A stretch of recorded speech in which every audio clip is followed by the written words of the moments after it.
sejam muito bem-vindos ao nosso novo episódio desse podcast Esse Papo é o Bicho.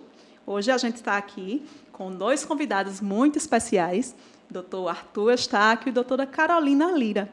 Quero que vocês se apresentem aí um pouquinho falando sobre vocês. Eu sou médico veterinário, formado em 2007, fiz especialização em 2009 em cirurgia, depois eu fiz especialização em ortopedia, e depois fiz mestrado também na área de cirurgia, e hoje eu trabalho tanto para as clínicas do Hospital Veterinário El Bicho, prestando serviço de ortopedia e cirurgia geral, e também sou professor de clínica cirúrgica do SESMAC. Eu sou a Carol Lira, né? Sou anestesista de alma desde que entrei na veterinária, descobri a área. Eu sou formada na Federal de Pernambuco, tenho residência pela URGS, aprimoramento em anestesiologia tanto de grandes como de pequenos pela Unesp de Botucatu. Também tenho mestrado pela UFAL e sou da guerra como Arthur. A gente trabalha nas clínicas, trabalha no Hospital El Bicho. Hoje eu estou tendo a oportunidade de assumir um pouco da UTI da El Bicho, então faço parte da equipe de intensivismo também de lá. E é isso, 12 anos aí na luta. Sejam muito bem-vindos, e eu não me apresentei, né? Para quem não me conhece, eu sou Fabrícia Omena, sou formada pelo SESMAC e tenho especialização em UTI e emergência veterinária. Então, a gente vai falar um pouquinho hoje sobre politraumas, né? Como receber, como estabilizar esse paciente politraumatizado, o que é que a gente pode fazer para melhorar a evolução desse quadro, sem que esse animal ele tenha problemas mais graves futuramente. Então, o recebimento é muito importante, uma equipe preparada, né, para receber esse paciente traumatizado é muito importante também, e isso faz diferença na recuperação do animal, né? Então, hoje eu vou começar agora com o Dr. Arthur. Você pode nos explicar um pouco mais sobre politrauma e quais são os primeiros passos para receber esse paciente em uma condição de politraumatizado? Né, Carol? Perfeito. E é como você falou, a gente tem que ter um serviço completo. Então, da hora que esse paciente entrou, a gente tem um tutor desesperado, a gente tem, às vezes, um paciente inconsciente, um paciente sangrando. A equipe preparada para o atendimento da emergência, ela precisa ter um controle emocional, de olhar para aquela bagaceira, né, vamos dizer assim, nordestinamente falando, e entender qual é o primeiro passo. E não se assustar com o que vai ver, porque nem sempre o que a gente enxerga é o mais grave. Então, sim, muitas vezes, a gente, nessa estrada, né, de aprender como tratar os politraumatizados, às vezes a gente encaminha para o Arthur um paciente que não foi adequadamente estabilizado. Ele diz, que é isso, minha, vocês estão louca. Volta. Então, estabiliza primeiro. Primeiro a gente olha estado de consciência, que, na verdade, agora está até mudando, né? Então, antes a gente, no caso, estabilizou, e aí falando como anestesista, né? O intensivista vai lá, faz lindo, estabiliza, encaminha para a UTI, o intensivista da UTI estabiliza. Beleza, vamos para a cirurgia. E o desafio de desestabilizar o que eles estabilizaram, né? Que agora eu vou aprofundar um paciente, colocar ele em narcose, desorganizar tudo, e às vezes o trauma, como o Arthur falou, dependendo do impacto, uma concussão, uma perfuração pulmonar, um trauma de coluna, trauma de coluna, baço, trauma crânioencefálico, tem isso. TCE, que é o pior de todos também, né? Porque às vezes você tem um paciente que está lá com uma fratura exposta, e ela chama a atenção pela fratura exposta da perna. É o que mais assusta, né? Que está assustando, está ali assustando o tutor, todo mundo. E quando a gente vai ver, o paciente tem uma fratura de vertebral, entendeu? E aí a gente pensa que ele não está andando por conta da fratura de fêmur, por exemplo, uma fratura de tíbia. e quando você vai fazer uma avaliação criteriosa do paciente, o paciente, na verdade, está com uma fratura ou uma luxação vertebral. Exatamente. É por isso que a gente fala, né? Quando você vai receber um paciente politraumatizado, a equipe tem que estar preparada para fazer esse recebimento e para ver o que é que vai matar primeiro o cachorro. Né? O cachorro ou o gato, na verdade, que a gente recebe também alguns animais, tipo gato, que a gente recebe muito, né? Gatos que pularam de alguns andares e acabaram chegando também politraumatizados. Então, isso é bem comum na nossa rotina, no dia a dia, né? Esses pacientes que a gente recebe assim graves e o veterinário precisa respirar, porque o tutor chega nervoso, né? E acaba transmitindo essa angústia para a gente, né? Respirar, pensar e ver. Bom, o que é que a gente precisa fazer para salvar esse cachorro primeiro, esse gato primeiro? A primeira linha seria observar foco de sangramento. Depois a gente olha se está respirando. Isso é tudo muito rápido, né? Não é aquilo, vou olhar. Não, gente, é aqui, 7-2. O paciente chegou, você já está... Via aérea, na verdade, como isso é muito, vamos dizer assim, intuitivo, né? É muito intuitivo você olhar para o paciente e ver se ele está respirando, já é a primeira linha. Então, está respirando, ok. Então, está respirando. Mas está respirando como? E aí a gente vai entender como ele está respirando. Ele está conseguindo se manter, está conseguindo expandir tórax, está ficando cianótico. Só fica, se tiver no oxigênio, ele não fica cianótico. Se tiver sem oxigênio, fica. Então, parte primeiro de uma avaliação de respirou. Beleza, está respirando, como é que está o nível de consciência desse paciente? Porque você falou dos gatos, tem muito paciente politraumatizado que chega... E interessante, às vezes ele parece que espera para desmaiar, vamos dizer, na mão da gente, né? Chega aqui firme, de repente o gato apaga. Né? Então, por que ele veio consciente, no serviço ele apagou? O que aconteceu de lá para cá? Né? E aí o nível de consciência, para mim não, né? Então, a gente aprende, né, que sangramento e respiração, e daí a gente vai avaliar nesses pacientes a parte neurológica é muito importante, porque daí até a abordagem de intubar esse paciente é de acordo com o que eu estou avaliando, se houve uma concussão cerebral, se houve algo em cervical.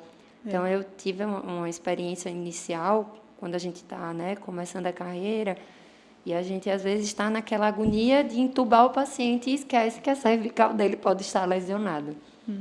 Então, o paciente tem que estar, a gente intuba ele deitado mesmo. Do jeito que ele chegar, o mínimo possível, se for necessário, a intubação. Então, passo a passo seria esse. Sangramento, respiratório, a avaliação de nível de consciência, e aí, a partir daí, você começa a entender os outros mecanismos. Geral, Isso. Tem fratura, esquece fratura. O Arthur, quem mais diz isso, né? Carol, esquece a fratura. Olha o resto.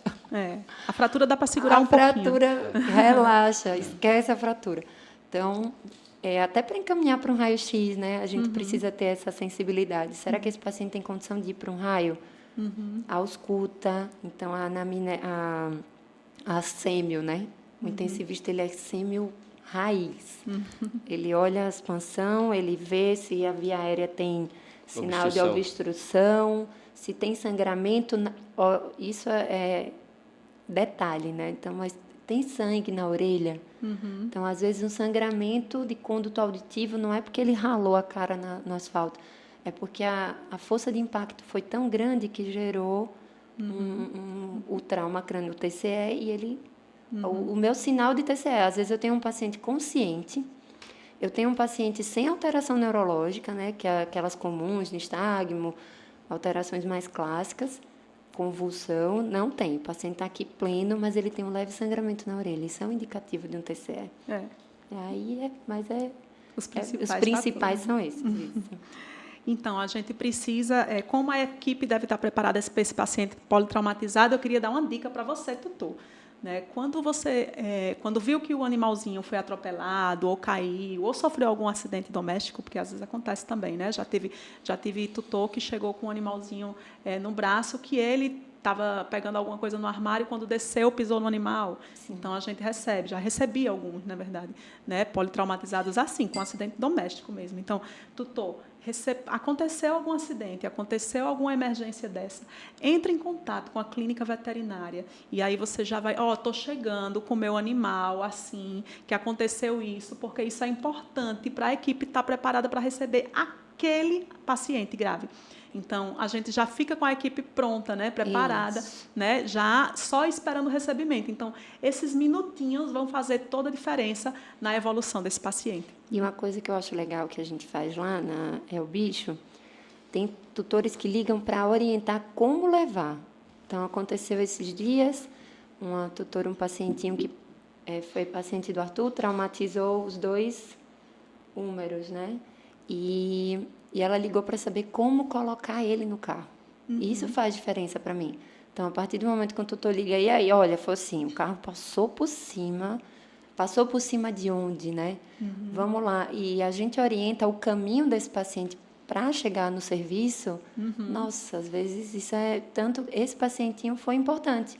A gente orientou que mantivesse a cabeça alta, porque a respiração estava diferente, podia ser uma hérnia diafragmática. O paciente chegou, se viesse, vamos dizer assim, sem a orientação, talvez não tivesse chegado tão tranquilo em relação a não ter sido orientado. Exatamente, isso faz toda a diferença. Quando você, tutor, né, verifica como o hospital que você vai levar, né, e vê essas orientações para poder fazer diferença muito grande, inclusive quando outras emergências também. Então, isso é muito importante que você esteja atento a isso e busque um hospital que realmente tenha 24 horas e que seja referência em atendimento de emergência. Tá? Então, vamos lá. Avaliação e estabilização inicial. Quais são os procedimentos essenciais para avaliação e estabilização inicial de um paciente com politrauma? Né? Eu recebi esse paciente, eu vou ver o que é que ele tem, como você estava falando, e a partir daí, né, vai ser direcionado para o Dr. Arthur, para a cirurgia ortopédica, não vai ser um outro tipo de cirurgia. Como a gente consegue ver, né? Quando a gente consegue observar esses valores, como é feita a avaliação desse animal? Avaliação física geral, né? Então, a gente vê se esse paciente está com as mucosas normocoradas. A gente, como eu falei, eu bato muito na respiração porque é o que vai manter o paciente vivo. É o primeiro passo, né? É o primeiro passo. Avaliação aérea, né? Aérea, exatamente. E, beleza, está respirando, mas qual é a viabilidade dessa respiração? Então, normalmente, o que é que a gente faz? Um politraumatizado, ele precisa de um atendimento de estabilização, analgesia. Então, o primeiro ponto é tirar a dor dele. Viu que está respirando, não está sangrando. Vamos tirar a dor desse paciente. Está doendo, com certeza. Ele levou uma porrada, seja lá de onde veio, né? Ou ele caiu, ou ele foi jogado. Mas, então, vamos tirar a dor dele. Até isso desestabiliza, né? Exato. O paciente. Ficar com dor, né? Então, a gente, normalmente, além da analgesia, eu gosto muito de fazer uma tranquilização. A adrenalina, ela vai para níveis altíssimos nesses momentos. Então, não adianta também eu só jogar um opioide nesse paciente e esperar que ele relaxe, ele não vai relaxar. Então, a gente faz uma leve tranquilização de acordo, obviamente, com o quadro geral. O quadro geral, se o paciente não está inconsciente, né? Vamos dizer que é um politraumatizado, mas que ele chegou sem parte neurológica. Então, vamos lá, uma analgesia importante. Mesmo os com alteração neurológica, a gente tem que fazer uma analgesia até para estabilizar. Respiratório, porque nem sempre eu tive um impacto de pulmão. Mas se eu ficar taquipneico, eu vou gerar um problema mais para frente. Então, analgesia, em primeiro lugar. Depois que o paciente relaxou, analgesia e tranquilização também. A gente parte para os exames de imagem, normalmente. Então, a gente pode pegar um ultrassom, fazer um TFAST, ver se esse parênquima pulmonar está ok, se não existe sangramento a nível torácico, fazer um TFAST de abdômen também. Não tem sangramento? Vamos para o raio. Normalmente, o passo a passo é esse. Por que para o raio? Porque o que eu não vi na ultrassom, o raio-x vai me mostrar. Eu preciso saber se aquele tórax está ok. Né? Na ausculta, eu tenho um abafado. Por que está abafado? Então, pode ser que a gente não identifique no primeiro momento. Então, corre para esse paciente para o raio, depois dele estável, paciente normocorado, né? Não vai levar o bicho roxo para o raio-x, que ele vai morrer no raio-x. Então, fez analgesia, o paciente tem condição de ser removido, está com as mucosas ok, está num padrão respiratório aceitável, leva para o raio. Você vai descartar lá hérnia diafragmática, que é uma coisa que o Arthur corrige bastante desses pacientes, que às vezes acontece impacto, a hérnia o diafragma vai embora, né? Então, a hérnia diafragmática a gente consegue descartar, pneumotórax, perfeito. A gente consegue descartar pneumotórax, que é uma coisa que vai matar a longo prazo. O pneumotórax ele não vai matar agora, não. Então, se o serviço não tiver um raio-x e não estiver à escuta também do pneumotórax, às vezes confunde. Você pode estar confundindo aquele abafado com outra coisa. Então, é importante a imagem. Depois que a gente tem uma imagem, que aquele tórax está ok, aí daí a gente vai para os outros sistemas, né? E daí, por fim, chega no osso. Por último, doutor Por Arthur. último. Já fala, a bicha fala. E vamos lá. Aí volta para falar do que gosta, né? Mas esse é uma objetivo do volta podcast. para falar Para do que mais não de gosta. falar, corta o microfone aqui, produção. Doutor Arthur, me diga, quais são os tipos mais comuns de intervenções cirúrgicas necessárias nesse caso de politraumas? A gente pega de tudo, assim, mas a mais comum é fratura, e essa fratura ela pode estar associada à luxação ou não. Então, tudo vai depender da energia do trauma, né? De como isso aconteceu, porque, por exemplo, um trauma domiciliar que o paciente saltou de um sofá ou caiu do colo de alguém é totalmente diferente de um paciente, por exemplo, que vive na rua e foi atropelado por uma caminhonete, um carro grande, e muitas vezes a gente não tem nem histórico desse paciente, né? A gente não sabe que tipo de história ele tinha de doença pré-existente. Então, hoje, talvez o mais comum é que a gente pegue acidente domiciliado, assim. Uhum. E o que mais preocupa, assim, é aquele que o paciente é atropelado na garagem de casa. Hoje é o que causa a fratura de braço, de antebraço, fratura de tíbia. Existe uma preocupação, mas são ossos de extremidade. É diferente quando a gente pega um paciente que foi atropelado, por exemplo, na garagem, o tutor deu ré e não viu o paciente e passa por cima e causa um politrauma, por exemplo, de pelve. Na pelve a gente tem estruturas ali super nobres que, por exemplo, a gente tem uretra, tem bexiga, tem intestino, tem reto, tem uma inervação muito importante ali, responsável pelas necessidades fisiológicas. Então, assim, talvez o que mais preocupa para a gente poder ter um pouquinho mais de atenção é o politrauma de pelve e, claro, não descartando as possibilidades dos traumas de coluna, né? Que também, esses aí são os campeões no atropelamento. Uhum. Sabe o que é que eu observo? Assim, que dependendo da região, como a gente tem unidade na Ponta Verde, Barra Duro e Arapiraca, o que eu observo é que, dependendo da região onde a gente está, a gente tem tipos de traumas diferentes. Né? Exemplo, né? Na região do Barro Duro, isso eu fico estudando, como a gente tem muita casa, os pacientes que a gente recebe com uma frequência maior são pacientes atropelados de rua, por exemplo, né? Correu, foi embora, saiu de casa, fugiu, e aí foi atropelado por um carro ou uma caminhonete, enfim.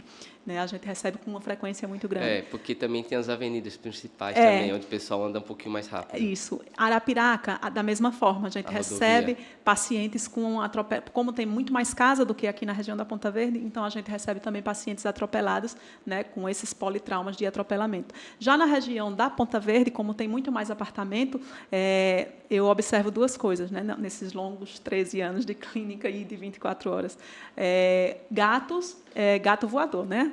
Os gatos que pulam das janelas, que não tem tela, né? Que é o mais comum que a gente observa. E cães cães com acidente doméstico mesmo. Caiu do braço do tutor, caiu do sofá, subiu em alguma coisa e acabou caindo. É menos comum a gente receber na região da Ponta Verde cachorro e gato atropelado porque foi para a rua, né? Correu na rua e foi atropelado.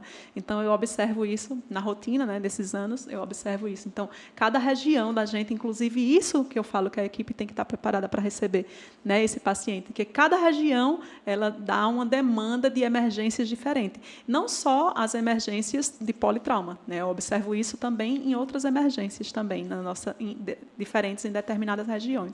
Então, isso é realmente muito importante, né? Que a equipe esteja preparada para receber aquele tipo de trauma específico da região que tem muito mais frequência. Então, até isso é importante que a equipe esteja, né, apta a receber esses atendimentos emergenciais. Alinhada, né? Alinhada, né? E outra coisa que eu queria frisar para você veterinário, você estudante veterinário, você tutor, é que a equipe ela tem que estar bem alinhada, como você falou, Carol. Eu lembro de alguns pacientes, Arthur, que a gente tinha em comum, mas desse eu lembro que você me encaminhou para ficar com acompanhamento para mim, porque você disse assim, eu estou tendo dificuldade, que esse paciente não está respondendo.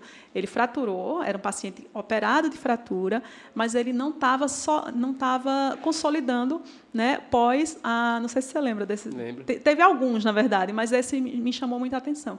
E aí a gente ficou guardado, né? E aí tinha mais de um mês que tinha sido operado e não tinha consolidado a fratura. Né? E aí, quando você falou assim, a gente não sabe o histórico desse animal, né? Então, isso é importante, inclusive, para a resposta desse paciente que você está operando, por exemplo. Conhecer o paciente, conhecer o que aconteceu antes, ou, a partir daí, você tratar outras comorbidades que estão associadas a essa fratura. Né? Nesse paciente em especial, que a gente tratou junto, eu lembro que ele tinha hemoparasitose. Então, por mais que você tivesse feito uma cirurgia excelente, e ele não estava recuperando como a gente esperava, porque ele tinha uma hemoparasitose que não tinha sido diagnosticada, né? Não tinha sido vista, porque estava muito discreta ali as alterações, e aí ele só consolidou a fratura depois do tratamento para a hemoparasitose. Então, quanto é importante ter uma equipe alinhada, né? E aí trabalhando em parceria, em conjunto com aquele paciente determinado. Né? Faz toda a diferença na recuperação e na resposta desse animal. Né? E eu falei muito e esqueci do principal. Pressão, né, minha gente? Pelo amor de Deus, estabilização de hipotensão severa ou de hipertensão. Isso. Falei muito de sangramento, de controlou o sangramento e a pressão do paciente vai para onde? Mas aí eu vou lhe fazer agora a pergunta. Eu vou lhe fazer agora a pergunta. Quais são as... Quando a gente recebeu o paciente, estabilizou, o paciente está legal, vai para o doutor Arthur para fazer cirurgia. Aí vem a parte da anestesia. Como fazer uma anestesia nesse paciente politraumatizado, né? Quais são as considerações assim, específicas para esse paciente? O politrauma é um desafio de todo anestesista, porque a gente não sabe aonde atacar primeiro, né? A analgesia é importante, o cuidado com a hipotensão, que é aquilo que eu estava completando em relação à emergência, mas a pressão arterial, ela acaba sendo, se você perguntasse assim para mim, Carol, você só pode escolher um equipamento, não pode mais nada. É o teu equipamento de anestesia e monitoração, você só pode um, PA. Para mim, a pressão arterial é o que vai definir se o meu paciente vai ter ou não pós-operatório, né? Então, é ela que vai manter a pressão arterial. A gente tem a sistólica, a diastólica e a média. Uma média abaixo de 60, o paciente ele não perfunde adequadamente. Então, o desafio maior desses pacientes é perfusão, Fabrícia. Um politraumatizado com alterações neurológicas importantes, ele tanto vai ter um sistema nervoso periférico e, às vezes, central alterado, que pode me levar a alterações, às vezes até... O pessoal fala, é muito difícil, mas, gente, estimulações vagais importantes podem acontecer e eu tenho uma bradicardia que não me responde, porque eu estou com um paciente que está com alteração neurológica a nível periférico. Não sou eu, né? Mas o desafio é esse, é manter um equilíbrio de pressão arterial, cuidar com a qualidade, né, de sono artificial, no sentido de proteção neurológica. Então, quando eu tenho uma pressão adequada, eu também preciso ter uma fração inspirada de oxigênio adequada para fazer proteção neurológica desse paciente. e dor, né? Então, pressão arterial, proteção neurovegetativa, porque está dormindo, e pressão arterial, são os três, e dor, são os meus 3 pilares do politraumatizado. Fora isso, eu preciso ficar atento às nuances. Então, um politraumatizado pode a qualquer momento me dar um trombo, e eu não tenho ideia de onde esse trombo vai parar. Então, a monitoração do politraumatizado, ela é quase que ali, é o tempo inteiro. Na verdade, eu nem sento. Eu fico ali para cima e para baixo, porque a gente fica o tempo todo entendendo quais são os picos e vales, né, que ele faz. Então, a gente pode ter um trombo no meio da cirurgia, a gente pode ter uma hipotensão severa por causa neurológica, a gente pode ter a gente chama rebaixamento, né, um rebaixamento de consciência além do esperado, porque eu tenho tecidos que estão muito lesionados, então eu posso ter um sangramento que não foi encontrado na emergência, e depois que aquele paciente vasodilata, é que eu vou ver que a bagaceira está grande. Então, volemia, proteção neurovegetativa e analgesia. Para mim, são os 3 pilares da anestesia. E aí eu complemento com o pós, né? O pós-operatório desse paciente para que tenha uma qualidade, né?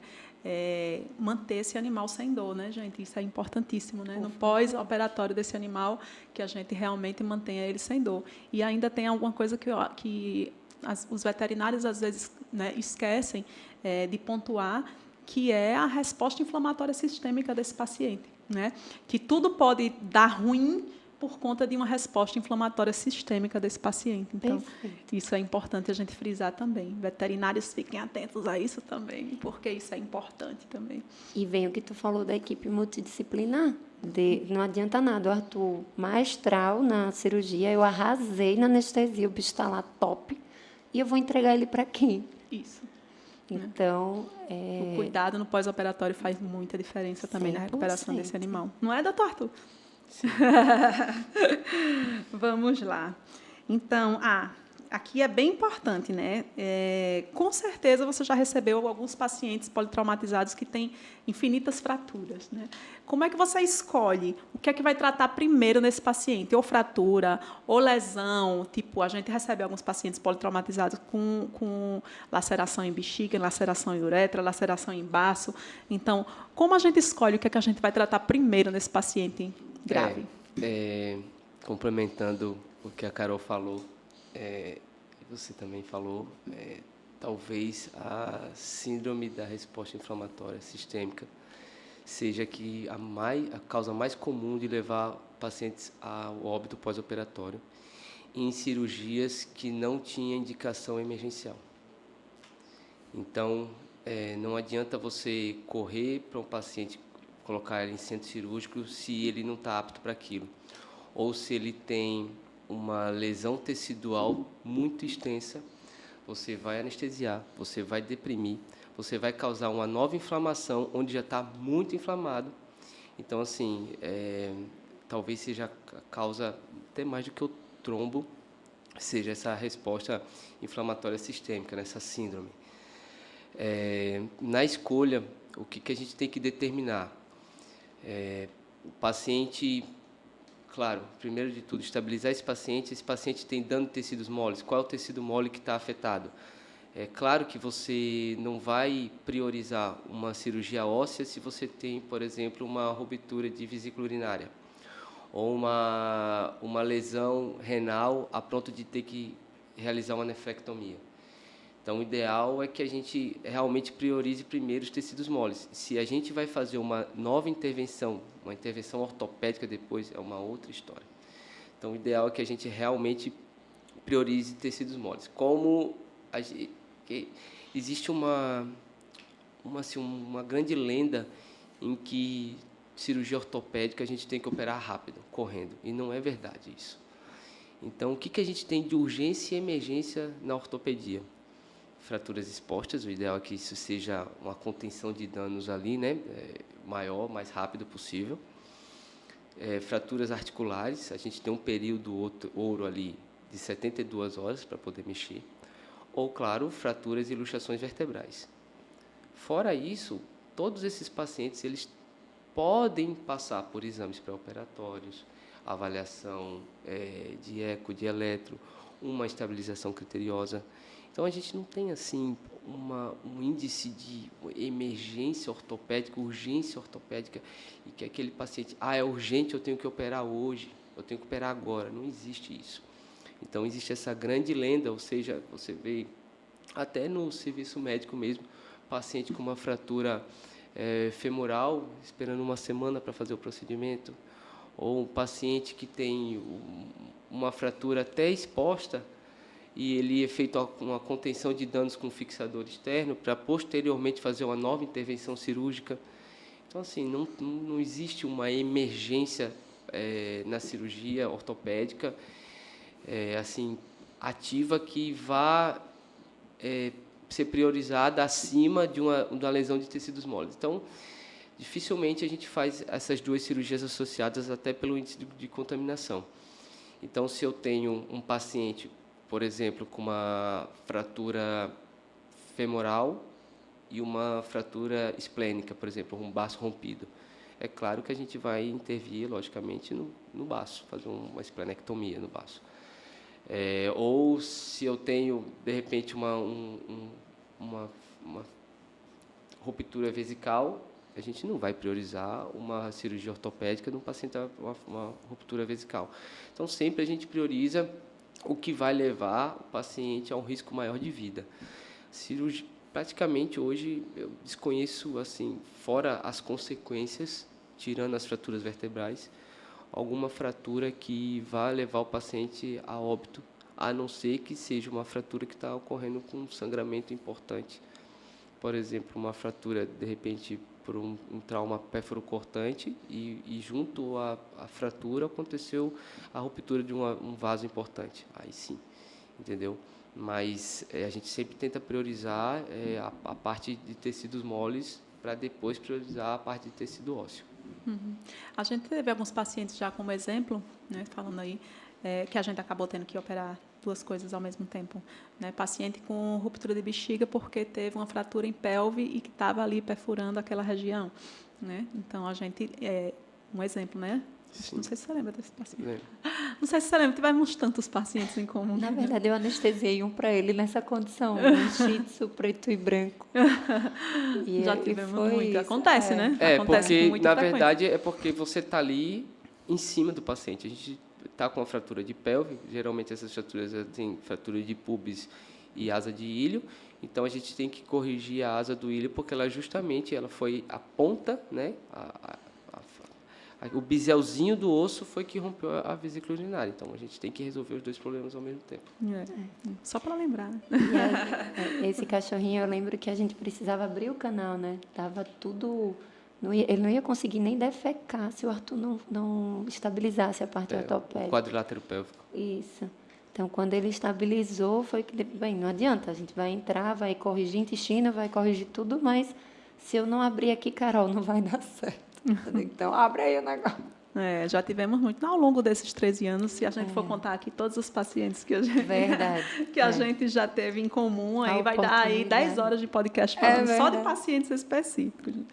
Mas vamos lá.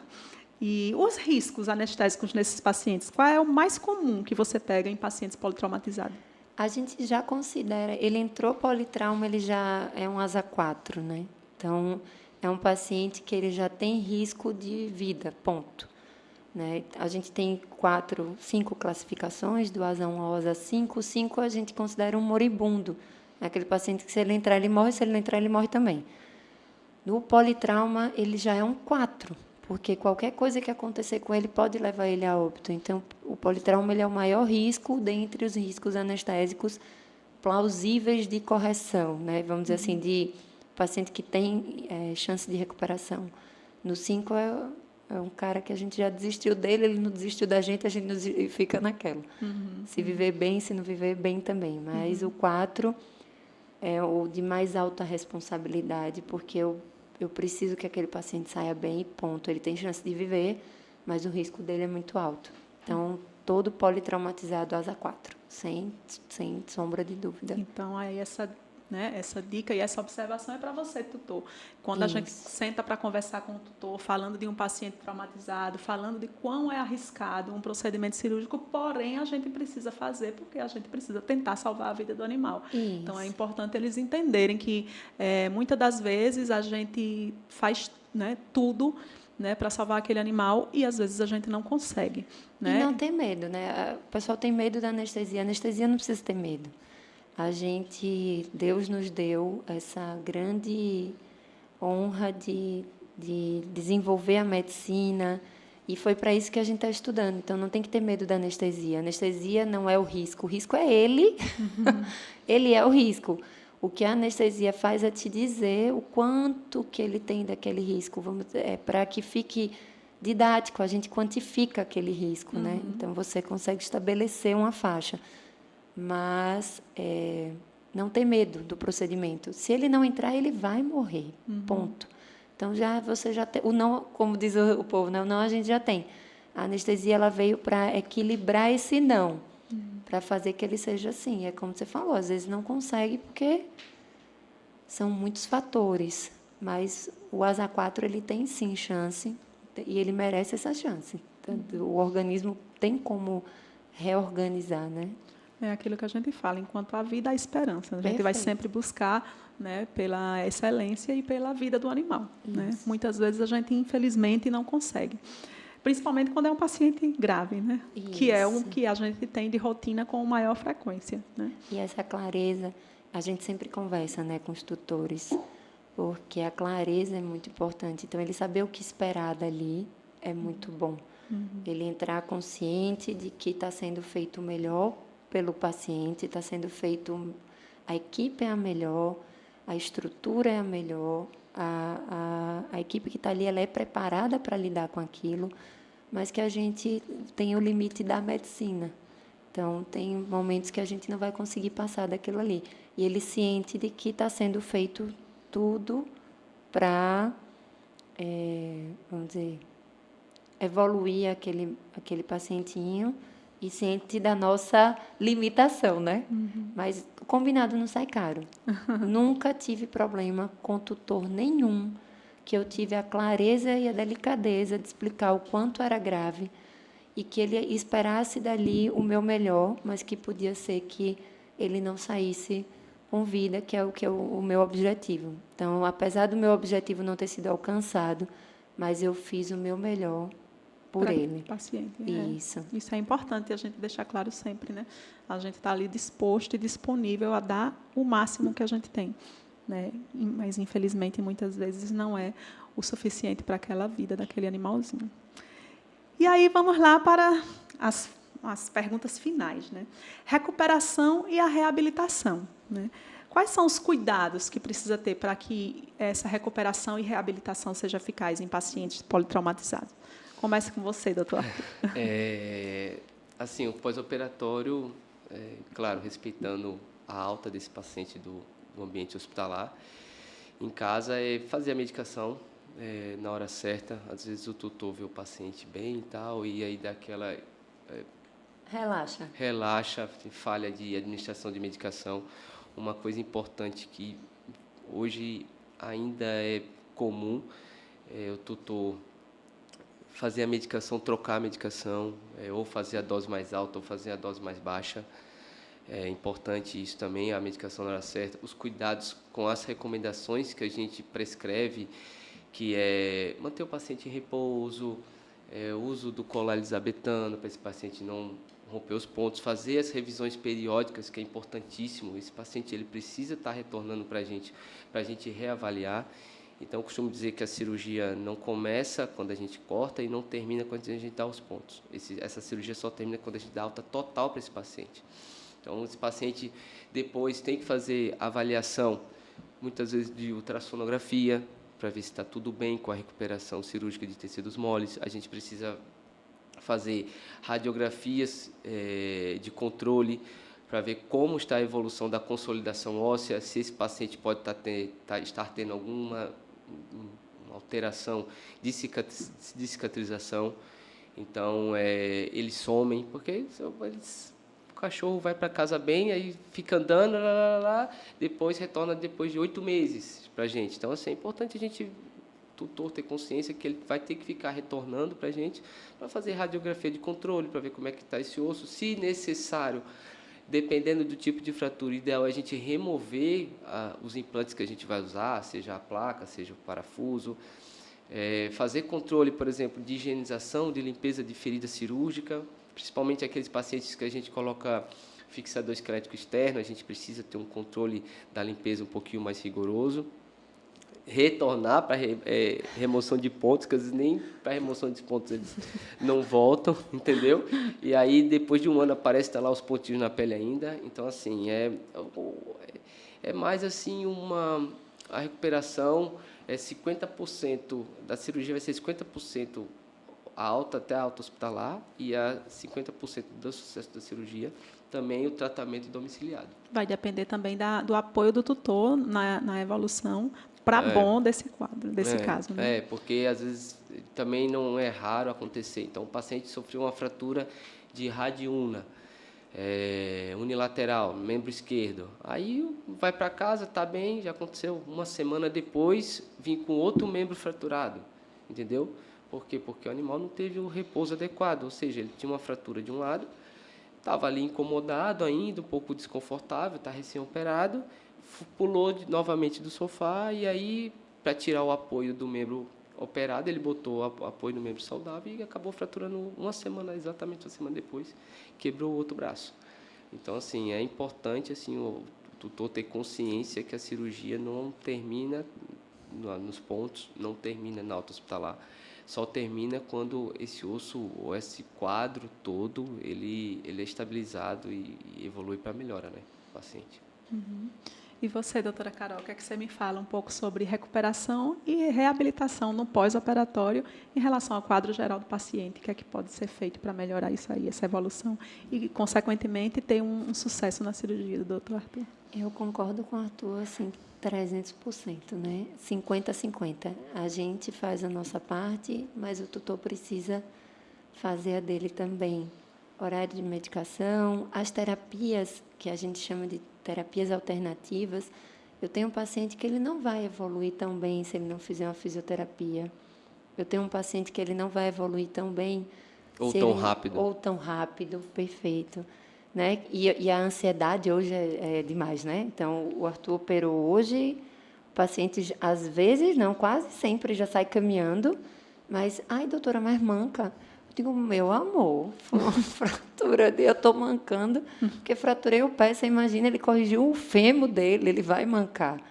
Então, ter a paciência da recuperação do paciente, entender que não são 10 nem 15 dias, como às vezes é tecidos moles, né? Então, tem fratura que vai levar de 60, às vezes 90 dias, né, Arthur? Às vezes até mais. Até mais. Então, quando o tutor se preparar também emocionalmente para um processo de recuperação. Porque a recuperação ela é um processo, e é no processo que ocorre a cura.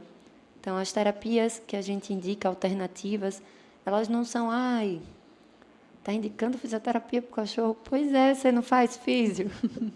Para ele também é importante, porque é tecido, músculo que ficou contraturado, e aí vai influenciar no caminhar, é a dor. Tendão, fica curto. Perfeito. E aí, eu tenho pacientes que, quando os tutores eles seguem certinho o nosso cronograma de recuperação, eu chamo muito de cronograma de recuperação, a gente tem tanto uma evolução rápida, né, da recuperação do paciente, como eu tenho menos dor. Então, o paciente que vai para a físio, um paciente que faz uma acupuntura. E o politrauma, minha gente, ele é um paciente multidisciplinar. Ele vai passar pela emergência, ele vai passar pela UTI, muitas vezes, ele vai para uma cirurgia e ele vai para o internamento. Ele vai precisar, às vezes, de uma físio, vai trabalhar, às vezes, dores neuropáticas, não são dores só agudas, né? Se é um paciente que já é idoso, que já tinha problema, aí é que a gente vem com aquele combo.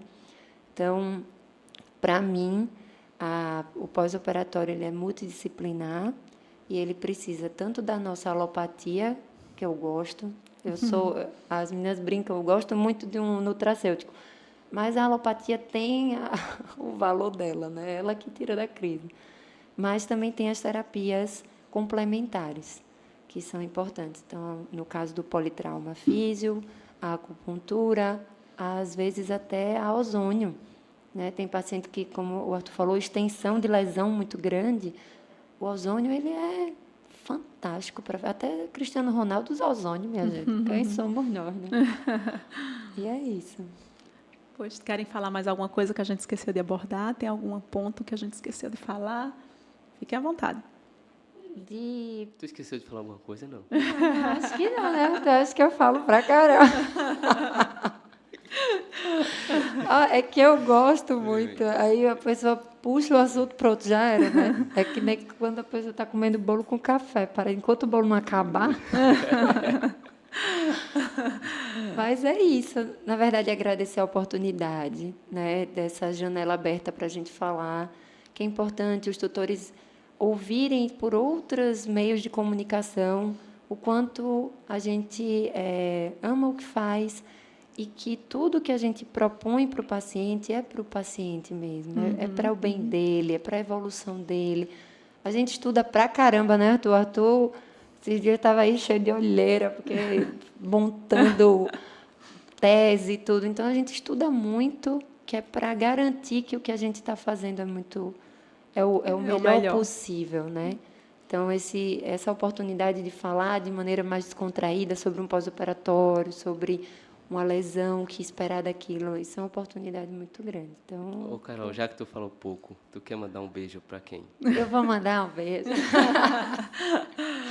E é isso, agradecer, né, mas... E aí, doutor Arthur? Não, para mim está ótimo, agradecer a oportunidade. É sempre uma satisfação enorme, imensurável estar à presença de vossas senhorias e de toda essa produção maravilhosa aqui presente. É isso aí. Eu quero agradecer a vocês imensamente, né, a terem vindo aqui falar um pouquinho sobre a profissão de vocês, sobre o dia a dia de vocês, né? Esse papo é o bicho.